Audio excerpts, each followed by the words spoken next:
Soya சங்க்ஸில் 65 try பண்ணியிருப்பீங்க. But ஒரு time இந்த சோயா சங்க்ஸ் ரோஸ்ட் ட்ரை பண்ணி பாருங்கள். டேஸ்ட் ரொம்ப நல்லாயிருக்கும். அட் தி சேம் டைம் நிறைய ஆயிலெலாம் கன்சியூம் பண்ணிடாது.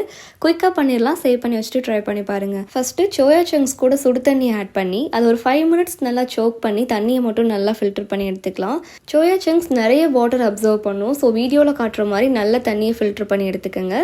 நெக்ஸ்ட் ஒரு பவுலில் நம்ம ஆல்ரெடி எடுத்து வச்சுருக்க சோயா சங்க்ஸ், மஞ்சள் தூள், சில்லி பவுடர், சீரகத்தூள், மல்லித்தூள், 65 மசாலா, கொஞ்சமாக கரம் மசாலா, உப்பு எல்லாமே ஆட் பண்ணி கூடயே இஞ்சி பூண்டு பேஸ்ட், ஒரு 2 டேபிள் ஸ்பூன் ஆயிலும் ஆட் பண்ணி கூடயே கருவேப்பிலையும் ஆட் பண்ணி நல்லா மிக்ஸ் பண்ணி விட்டுக்கலாம். ஒன்ஸ் மசாலாவை நல்லா ஈவனாக சோயா சங்க்ஸோட மிக்ஸ் பண்ணி விட்டு ஒரு 15 to 30 மினிட்ஸ் அப்படியே மேரினேட் பண்ணி எடுத்துக்கலாம். நெக்ஸ்ட்டு ஒரு பேனில் 3 to 4 tablespoon oil add பண்ணி எண்ணெய் காஞ்சதுக்கப்புறம் நம்ம ஆல்ரெடி மேரினேட் பண்ணியிருந்த சோயா சங்க்ஸ் இது கூட ஆட் பண்ணி ஒரு 5 மினிட்ஸ் நல்லா ரோஸ்ட் பண்ணிவிடுங்க. ஒரு டேஸ்டியான சோயா சங்க்ஸ் ரோஸ்ட் ரெடி. இது வெரைட்டி ரைஸ்க்கு ஒரு பெஸ்ட் காம்போ. சேவ் பண்ணி வச்சுட்டு ட்ரை பண்ணி பாருங்கள். தேங்க்யூ.